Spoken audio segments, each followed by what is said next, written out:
இன்னைக்கு நம்ம எந்த கோயிலுக்கு வந்திருக்கோம்னா சுவாமிமலை முருகன் கோயில். உங்க எல்லாருக்கும் தெரியும் முருகனின் அறுபடை வீடுகளில் ஒன்றான சுவாமிமலை முருகன். அது மட்டும் இல்லை, இது முருகப்பெருமானின் நான்காம் படை வீடு. இந்த கோவில் கும்பகோணத்துக்கு ரொம்ப பக்கத்தில் அமைஞ்சிருக்கு.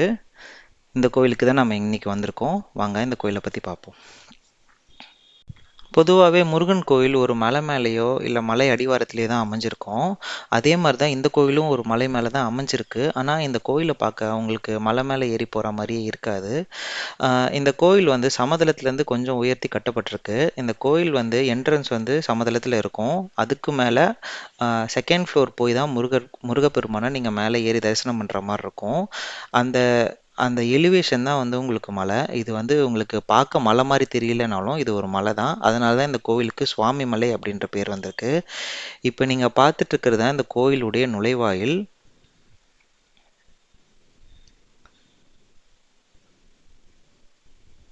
இந்த கோயில் நுழைவாயிலில் உள்ள நுழைஞ்ச உடனே கம்பீரமாக பெரிய கணபதியின் சிலை இருக்கு. அவரை தரிசிச்சுட்டு இந்த கோயிலுக்குள்ளே போனோம்னா லெஃப்ட் சைடில் ஒரு மரம் ஒன்று இருக்குது. அதுதான் இந்த கோயிலோட தலைவிருட்சம். இதுதான் இந்த மரம். இந்த மரம் ஒரு நெல்லி மரம். இந்த நெல்லி மரம் தான் இந்த கோயிலோட தலைவிருட்சம். முருகரை தரிசிக்கிறதுக்கு முன்னாடி இந்த கோயிலுடைய தல புராணத்தை பார்த்துருவோம். முருகப்பெருமான் ஒரு முறை பிரம்மதேவர்கிட்ட ஓம் என்கின்ற பிரணவ மந்திரத்திற்கு அர்த்தம் கேட்குறாரு. பிரம்மனுக்கோ அதனோட அர்த்தம் தெரியாமல் போயிடுறதுனால அவர் முருகப்பெருமானுக்கு இல்லை, எனக்கு இந்த அர்த்தம் தெரியல அப்படின்னு சொல்லிடுறாரு. இதனால் கோபம் அடைஞ்ச முருகன் பிரம்மனை சிறைச்சாலையில் அடைச்சிடுறாரு. அதுக்கப்புறம் சிவபெருமான் தலையிட்டு பிரம்மதேவனை விடுவிக்குமாறு முருகப்பெருமானிடம் கேட்குறாரு. அதனால அப்பன் சொல்ல தட்டாமல் முருகப்பெருமானும் பிரம்மரை வெளிவிச்சிடுறாரு. அதுக்கப்புறம் முருகப்பெருமான் திருப்பி சிவபெருமான்கிட்ட கேட்குறாரு, உங்களுக்கு இதனுடைய அர்த்தம் தெரியுமான்னு. சிவபெருமான் எனக்கு தெரியும் அப்படின்னு சொல்லிடுறாரு. அதுக்கப்புறம் சிவபெருமான் திருப்பி முருகர்கிட்ட கேட்கும்போது முருகர் வந்து எனக்கு தெரியும் அப்படின்னு சொல்றாரு. அப்போ நீ சொல்லுன்னு கேட்கும்போது அவர் என்ன சொல்றாருன்னா, பிரணவ மந்திரத்திற்கு விளக்கத்தை வெறும்னெல்லாம் சொல்ல முடியாது. அதை வந்து உபதேசமாக தான் என்னால் சொல்ல முடியும். அதை உபதேசமாக நீங்கள் கேட்கணுன்னா எனக்கு சிஷ்யனாக அமர்ந்து அதனுடைய விளக்கத்தை நீங்கள் கேட்கணும் அப்படின்னு முருகப்பெருமான் சொல்ல, அதை ஏற்றுக்கிட்ட சிவபெருமான் முருகப்பெருமானுக்கு சிஷ்யனாக அமர்ந்து ஓம் என்கின்ற விளக்கத்தை கேட்டார். அதனால தான் சிவபெருமானுக்கே உபதேசம் சொன்னதுனால தான் முருகப்பெருமான் தகப்பன் சாமியா இங்க சுவாமிநாதனா அமர்ந்து காட்சி அருளாரு. இதுதான் இந்த கோயிலுடைய வரலாறு. இதனால தான் இவர் பெயர் சுவாமிநாதர் அப்படின்ற பெயரோட இங்க அழைக்கப்படுறாரு.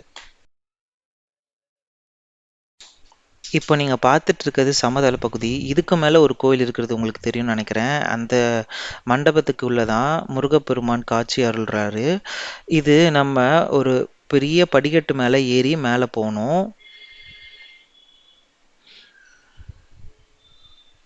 நீங்கள் மேலே பார்த்தீங்கன்னா தெரியும், முருகர் சன்னதிக்கு போகிற வழி உங்களுக்கு தெரியும். மேலே முருகருடைய சுதை சிற்பமும் உங்களுக்கு தெரியும். இதுக்குள்ளே தான் முருகப்பெருமான் சுவாமிநாதரா அருள் புரிகிறாரு. இந்த கோவில் கீழே சமதளத்தில் இல்லாமல் அதுக்கு மேலே உயர்த்தி கட்டப்பட்டிருக்காங்க. இது நம்ம ஃபஸ்ட் ஃப்ளோர் செகண்ட் ஃப்ளோர் அப்போ இப்படி சொல்கிறோம் இல்லையா, அந்த மாதிரி இந்த கோவிலே ஒரு ஃப்ளோர் மாதிரி எலிவேஷன் மாதிரி வச்சு கட்டியிருக்காங்க. இது ஒரு மலையை தான் இந்த கோவிலாக மாற்றிருக்காங்கன்னு நினைக்கிறேன். அதனால தான் இந்த கோவிலுக்கு சுவாமி மலை அப்படின்ற பேர் வந்திருக்கு. மேலே பார்க்குறீங்க இல்லையா, இதுதான் முருகர் சன்னதி. இதுக்குள்ளே தான் முருகப்பெருமான் சுவாமிநாதரா அழகாக காட்சி தராரு.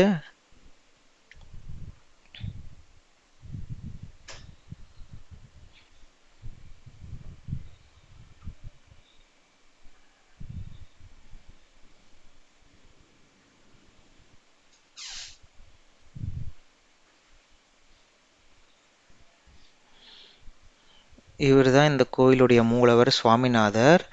தனியாக நின்ற கோலத்தில் காட்சி தராரு. இவர் மட்டும் இல்லாமல் இங்கே சிவபெருமானுக்கும் தனி சன்னதி இருக்குது. அவரோட சன்னதி கீழே இருக்குது. முருகப்பெருமானோட சன்னதியும் இன்னும் சில சன்னதிகளும் மேலே இருக்குது.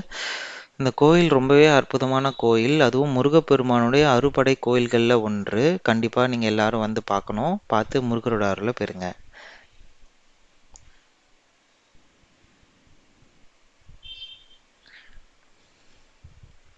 இந்த வீடியோ உங்களுக்கு ரொம்ப பிடிச்சிருக்குன்னு நினைக்கிறேன். இதே மாதிரி நிறைய வீடியோஸ் போட்டிருக்கேன், இன்னும் நிறைய போடுவேன். என்னோட யூடியூப் சேனலை மறக்காமல் சப்ஸ்கிரைப் பண்ணுங்கள், லைக் பண்ணுங்கள், ஷேர் பண்ணுங்கள், கமெண்ட் பண்ணுங்கள். தேங்க்யூ.